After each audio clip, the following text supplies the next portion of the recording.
Olá, galerinha do sexto ano, tudo bem? Estou aqui de volta para mais uma aula de língua portuguesa, de novo falando sobre gêneros textuais. A gente vai sempre lembrar aí gêneros textuais para a gente não confundir gênero textual com tipo textual. Vamos lá. Tipo de texto. Gente, tipo de texto, a gente olha pela estrutura. Aí vou mostrar uma lista aí para vocês. Ó, 4 tipos. A narração, que é um texto em que se conta uma história.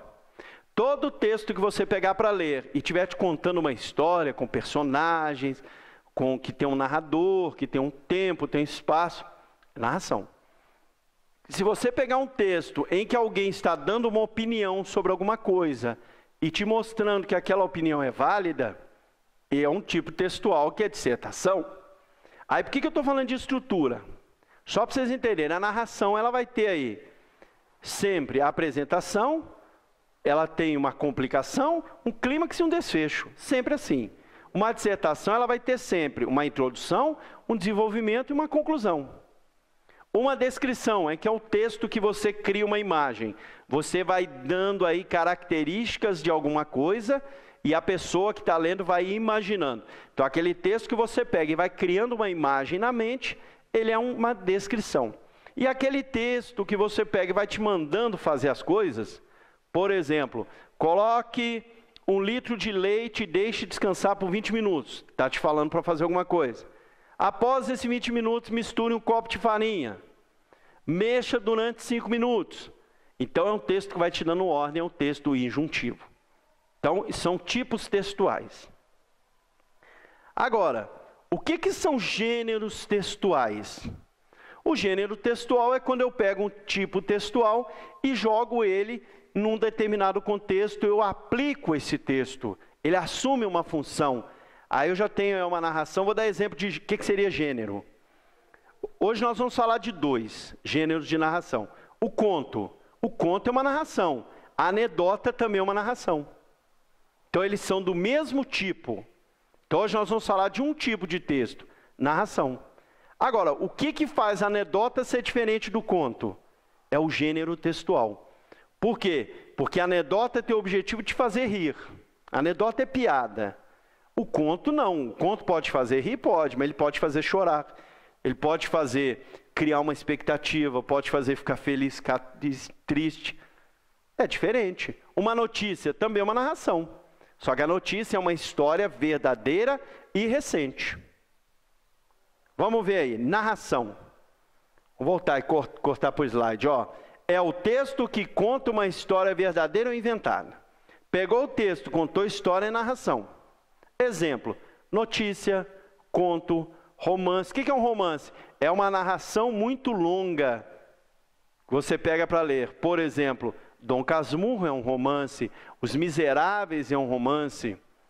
A anedota, que é a piada. A piada não conta uma história engraçada, contou história, é narração. Bom? A estrutura da narração, ela segue uma ordem. Apresentação, conflito, clímax, desfecho. Sempre nessa estrutura. Bom. Gêneros textuais, já falei para vocês, né? Gênero textual é uma classificação feita de acordo com a função do texto. A notícia tem um objetivo, a bula do remédio tem outro objetivo, uma carta pessoal tem um objetivo, uma carta comercial, que também é carta, tem um objetivo diferente, a anedota tem um objetivo, o conto tem outro objetivo. Bom, vamos falar de anedota então. A anedota é um gênero textual que tem como objetivo fazer a gente rir.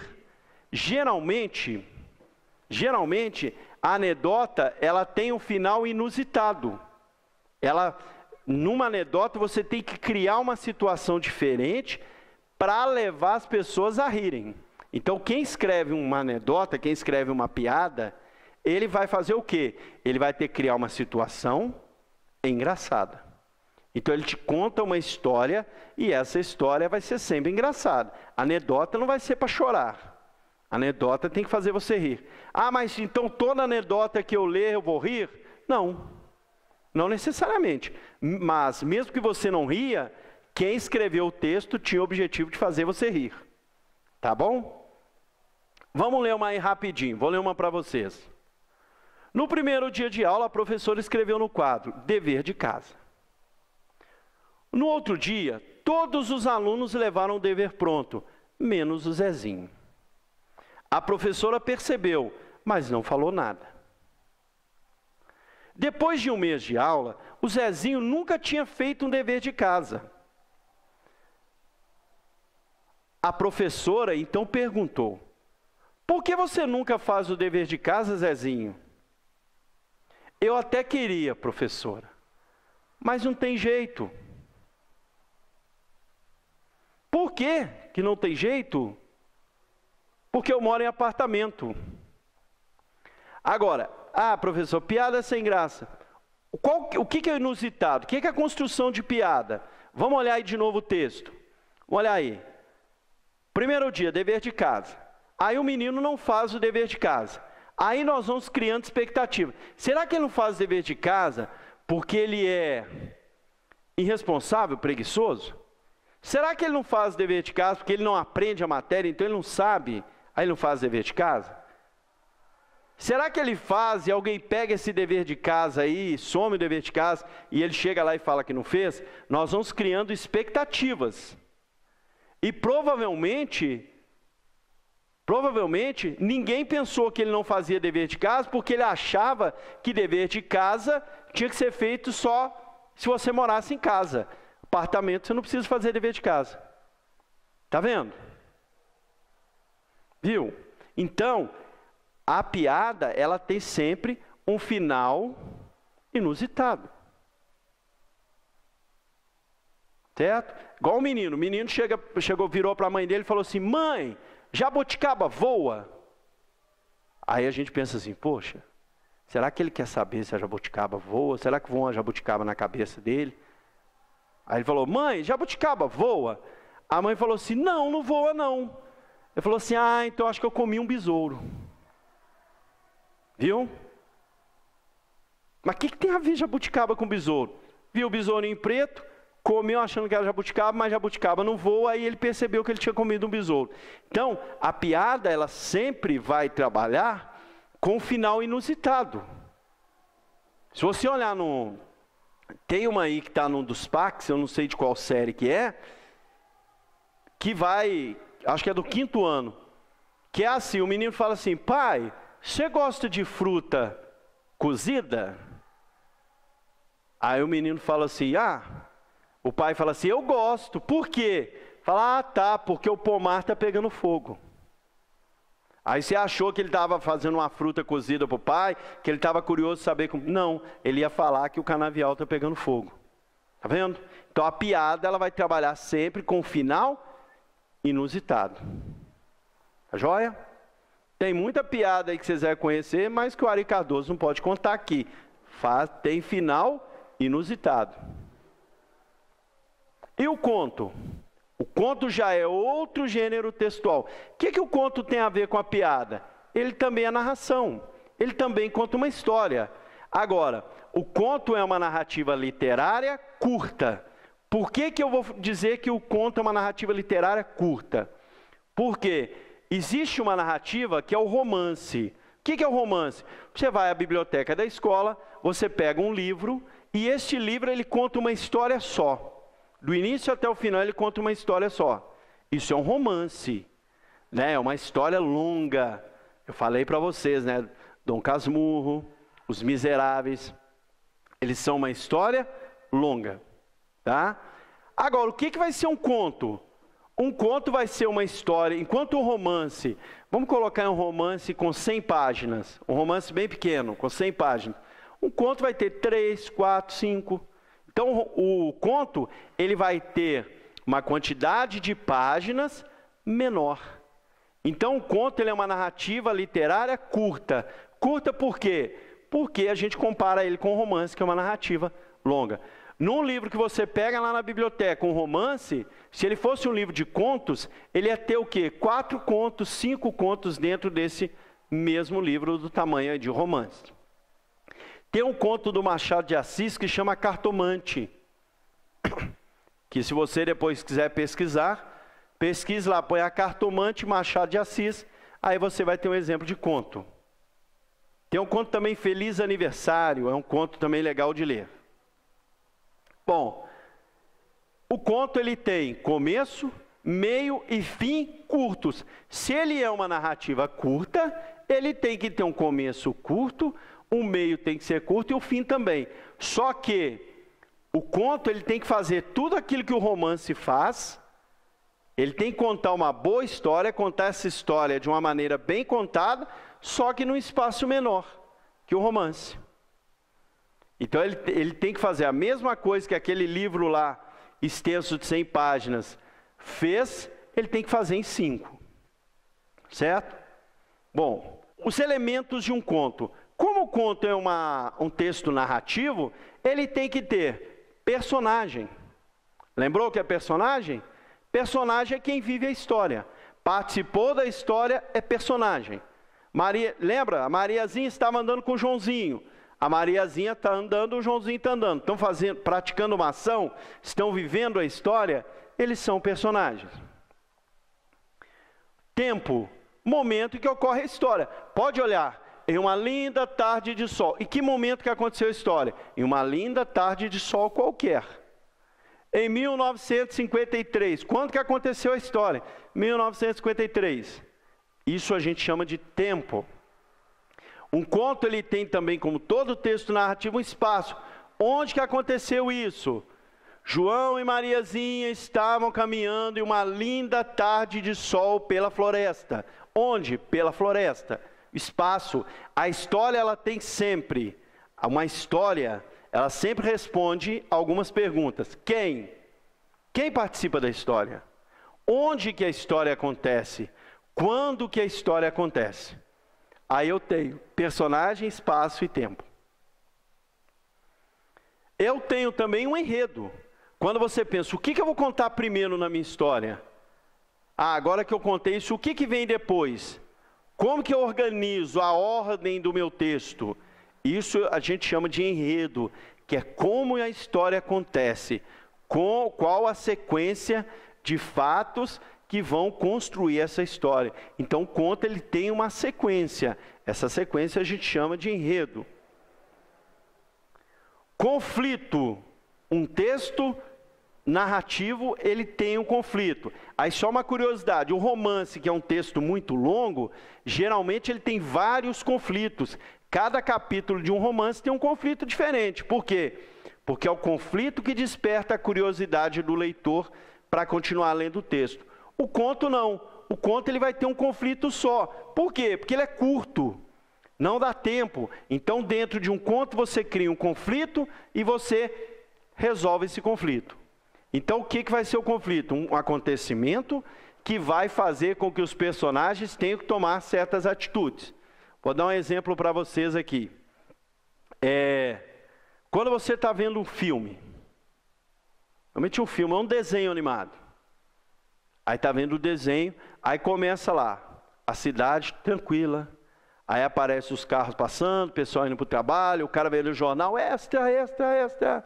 E tem lá o casal passando de mão dada, o outro tomando um cafezinho na esquina. Normal, dia a dia normal da cidade. Tranquilo. De repente aparece um monstro. O que acontece? As pessoas começam a correr. Então o aparecimento do monstro desencadeou ações. Essa ação de sair todo mundo correndo, gritando desesperado, são ações que foram desencadeadas pelo aparecimento do monstro. E essas ações que foram desencadeadas pelo aparecimento do monstro é o que a gente chama de conflito. Então eu tenho uma normalidade no texto. Quando ela é quebrada, os personagens não estavam indo ali tranquilo? Está lá o casalzinho de mão dada andando pela praça, assim, apareceu um monstro, interrompeu aquela ação que eles estavam praticando e forçou eles a praticar uma outra ação. Isso que a gente chama de conflito. Tem um narrador.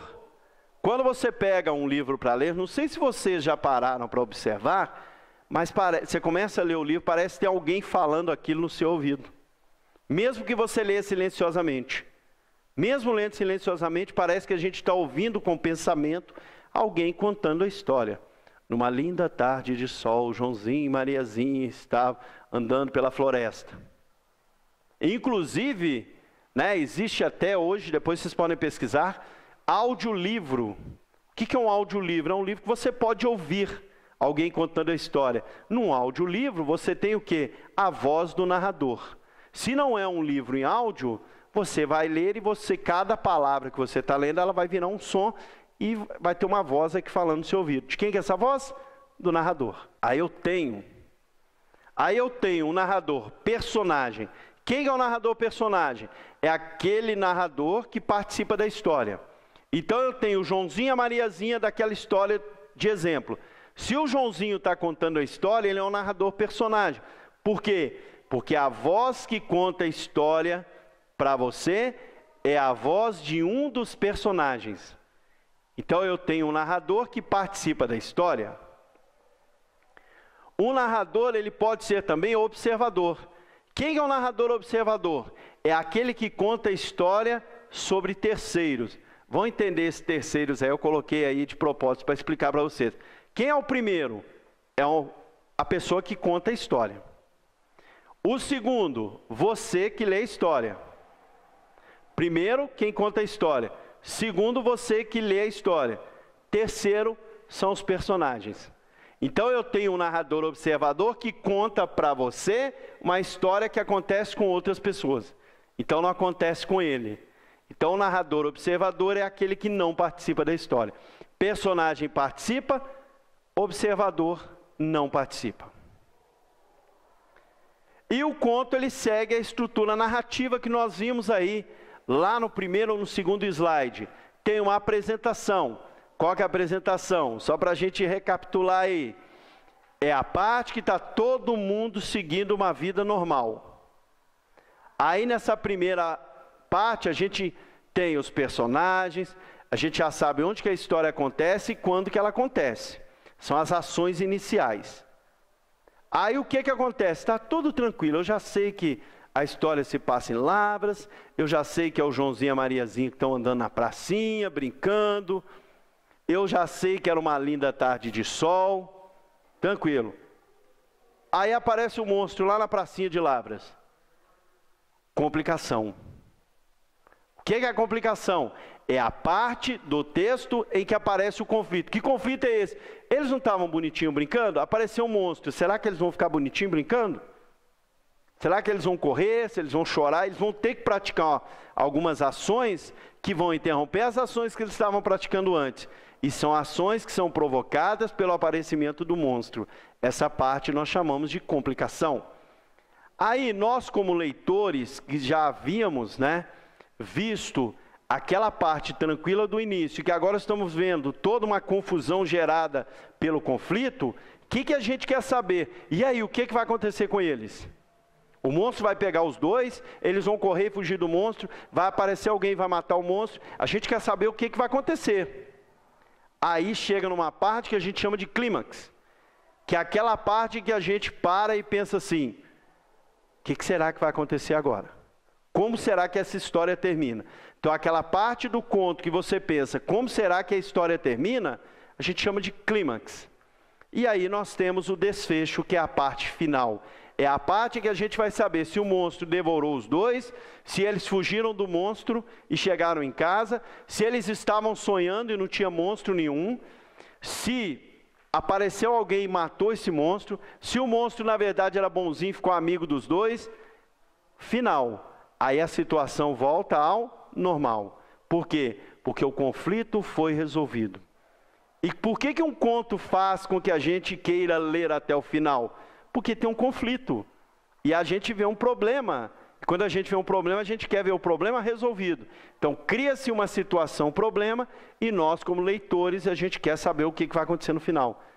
Já viram o final? Quando tem final de novela, fica todo mundo, hoje é o final da novela, tem que ver. Por quê? O final da novela é onde todos os questionamentos são respondidos. Onde todos os problemas que apareceram são resolvidos. Bom? Essa foi a nossa aula sobre conto e anedota. Só para a gente fechar. A anedota é uma história para te fazer rir e o conto é uma história curta. Uma história curta, tá? Curta por quê? Porque a gente compara o conto com o romance, que é uma história extensa. O conto ele tem que ter um conflito só ele tem que ter começo, meio e fim num pequeno espaço de texto. Bom? Leiam, procurem o conto A Cartomante, vocês vão gostar muito de ler. Tá bom? Então, gente, essa foi a nossa aula. Semana que vem eu estou aqui de novo com mais uma aula para você. Espero que você esteja aí, como você está toda segunda, sentadinho assistindo a nossa aula aqui, para aprender português com o professor Ari Cardoso. Bom, estamos juntos sempre, podem contar comigo por que vocês precisarem. Até a próxima aula.